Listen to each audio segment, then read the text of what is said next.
O candidato presidencial da Frelimo para as eleições gerais de 9 de outubro próximo, Daniel Chapo, manteve o encontro com os economistas do país para a partilha de ideias sobre o presente e o futuro da economia nacional. Na ocasião, Daniel Chapo afirmou que o objetivo é incluir as contribuições desta classe profissional no manifesto eleitoral do partido.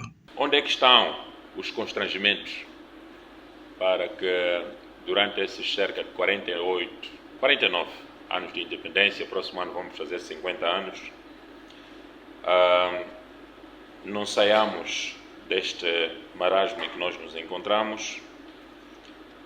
Qual seria o modelo de desenvolvimento mais ideal? Se fosse para tomar algumas medidas que podiam impulsionar o nosso crescimento e desenvolvimento, quais são as medidas que podiam ser tomadas?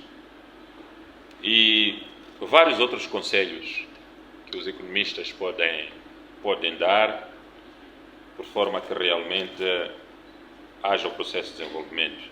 Segundo Daniel Chapo, que também é secretário-geral interino da Frelimo, as contribuições dos economistas neste encontro servirão para enriquecer o seu manifesto eleitoral a ser aprovado no próximo mês em sede do Comitê Central do partido. E estas ideias que aqui vamos discutir vão fazer parte das contribuições para este manifesto eleitoral.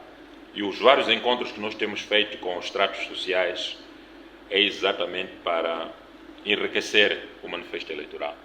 O encontro do candidato presidencial da Frelimo com os economistas foi organizado em coordenação com a Associação Moçambicana de Economistas, AMECOM.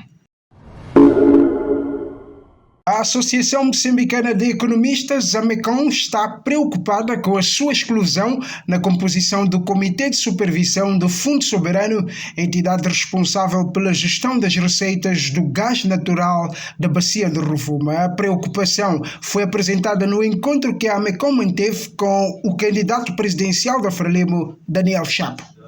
Vale notar que, apesar do Fundo Soberano ser um instrumento de tamanha importância para o desenvolvimento do país, os economistas, através da AMECOM, não foram incluídos no Comitê de Supervisão do próprio fundo, fato que nos deixa preocupados, tendo em conta que estas são matérias de especialidade econômica e teríamos todo o interesse de contribuir diretamente para a boa gestão do Fundo Soberano. Para além da preocupação com a não inclusão do Comitê de Supervisão do Fundo Soberano, a AMECOM queixa-se da pressão fiscal do governo como um dos desafios que mina o crescimento econômico. A pressão fiscal do governo, que se manifesta pelo fato das despesas superarem em grande medida as receitas, resultando num déficit crônico cujo financiamento deteriora a situação da dívida já insustentável, de cerca de 76% do PIB, tornando a carteira da dívida mais cara e limitando ainda mais a capacidade de investimento do Estado no médio prazo.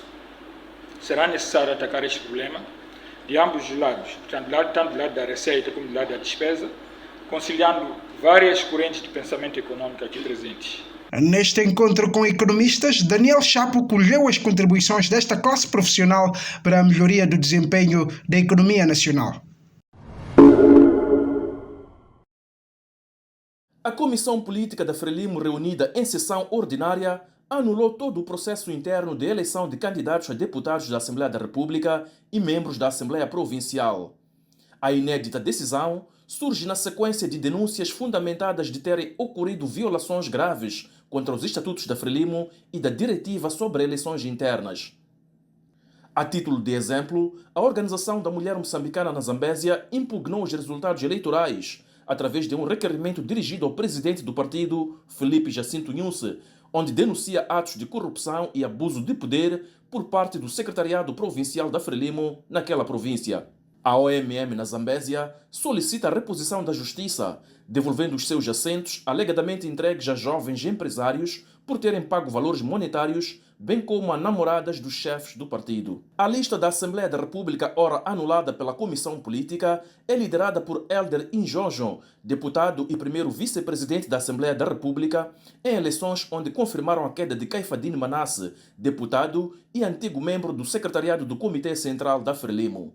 Recorde-se que foi na Zambésia onde o atual governador Pio Matos, único concorrente à sua própria sucessão enquanto cabeça de lista, não conseguiu ser eleito, ato inédito em eleições internas com um único candidato.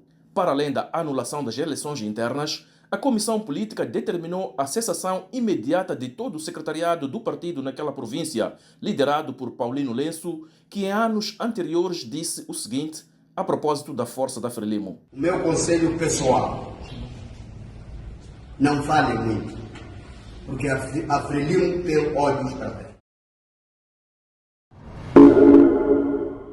A bancada parlamentar do Movimento Democrático de Moçambique chamou a imprensa na manhã desta sexta-feira para reagir à carta do presidente da República, Filipe Nyusi, que veta e devolve à Assembleia da República a lei da revisão da Lei nº 8/2013, de 27 de fevereiro, alterada e republicada pela Lei nº 2/2019, de 31 de maio, que estabelece o quadro jurídico para a eleição do Presidente da República e dos deputados da Assembleia da República. O porta-voz da bancada do MDM, Fernando Bismarck, defende que o seu partido quer ver reconhecidas as competências dos tribunais judiciais de distrito. Nós entendemos que os tribunais judiciais de distrito são órgãos jurisdicionais, devem desempenhar o seu papel e não serem transformados como cartório do Conselho Constitucional. O MDM prevê eleições tumultuosas caso não se atribua as competências dos tribunais judiciais de distrito para a resolução de contenciosos eleitorais. Caso seja removida, antevejo que as eleições de outubro próximo sejam tumultuosas e sejam, portanto, manifestamente fraudulentas, porque de facto esta é uma tentativa de promoção da fraude eleitoral. Sabe-se que, para além dos partidos da oposição com assento no Parlamento, organizações da sociedade civil e a Associação Moçambicana de Juízes já repudiam publicamente a não atribuição de competências aos tribunais judiciais de distrito para a resolução de contenciosos eleitorais.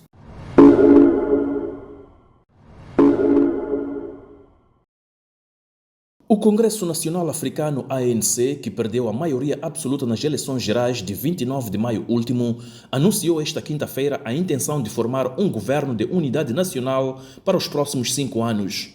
Em conferência de imprensa no final de uma reunião do Comitê Nacional Executivo, o líder do partido no poder, Cyril Ramaphosa, que também é presidente da República, anunciou que já manteve contactos com pelo menos 5 partidos. Trata-se dos Combatentes pela Liberdade Econômica, IFF, o Partido da Liberdade, INCATA, IFP, a Aliança Democrática, DA, o Partido da Liberdade Nacional, NFP, e a Aliança Patriótica, PA. Entretanto, Ramaphosa não mencionou o novo partido do ex-presidente Jacob Zuma, Umkhonto we Sizwe, que concorreu pela primeira vez nas eleições e ficou em terceiro lugar. No entanto, o partido Umkhonto we Sizwe disse esta quinta-feira que tem mantido contato com a ANC e que os dois partidos se reunirão em breve para discutir pactos governamentais e uma possível coligação. De acordo com Ramaphosa, os acordos entre os partidos devem ser feitos por escrito e devem ser públicos e transparentes, bem como incluir medidas para responsabilização. Ramaphosa indicou que um governo de unidade nacional é o mais viável e eficaz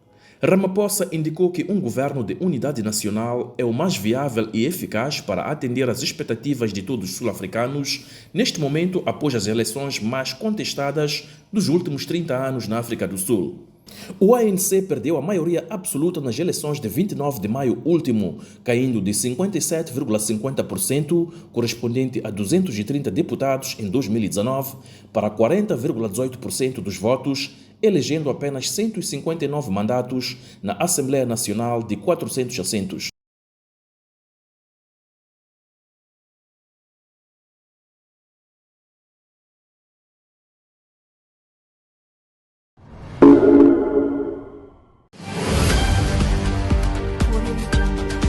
Boa noite, trago-lhe a previsão do estado do tempo para as próximas 24 horas. Para a capital do país, Maputo prevê-se uma temperatura máxima de 22 graus, uma mínima de 14. Xaxai prevê uma temperatura máxima de 24 graus, uma mínima de 18. Para a considerada terra da boa gente, Inhambane prevê uma temperatura máxima de 24 graus, uma mínima de 19. Para a zona centro do país, Beira prevê-se uma temperatura máxima de 31 graus, uma mínima de 20. Chimoio prevê-se uma temperatura máxima de 32 graus, uma mínima de 15. Para a província mais quente do país, Tete apresenta uma temperatura máxima de 35 graus, uma mínima de 22. Quelimane apresenta uma temperatura máxima de 32 graus, uma mínima de 22. Para a zona norte do país, Nampula prevê-se uma temperatura máxima de 31 graus, uma mínima de 20. Pemba prevê-se uma temperatura máxima de 30 graus, uma mínima de 23. Lixinga prevê-se uma temperatura máxima de 26 graus, uma mínima de 14. Esta foi a previsão do tempo para as próximas 24 horas. Vemo-nos numa próxima oportunidade. Obrigada.